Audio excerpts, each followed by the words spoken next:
Kaya kung may mga nakakita sa akin ng 2024, 2025, lagi ako maputla or lubog yung mata. Ano yun guys, kasi parang nauubusan ako ng iron. Kulang ako sa iron, nauubusan ako lagi ng blood kasi yung period ko umaabot siya ng parang 6 days na malakas. 'Di ba normally, ang normal sa babae is 2 days lang. Second day lang malakas. Ako noon, first to 6 days.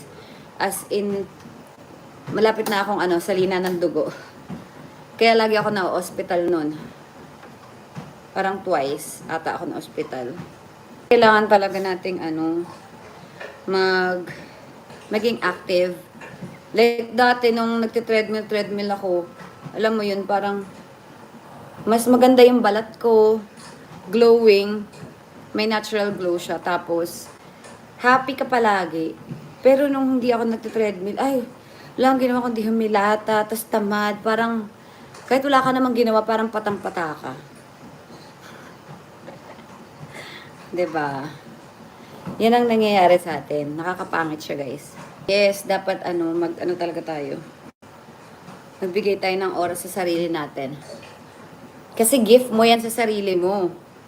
'Di ba? Kahit walking, gift na yan.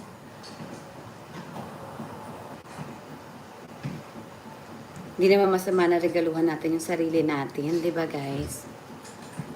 Walking, hindi lang naman kailangan na dito ka sa treadmill. Pwede rin naman sa bahay mo. Pumunta ka sa kusina. Tapos wala lang mabagal na lakad. Pwede na yun. Kaysa naman nakauhiga. 'Di ba? Tapos pahinga-pahinga ka din. Pwede din naman sa mall, mag-walk ka kung kaya mong hindi bumili. Pero ako, parang hindi.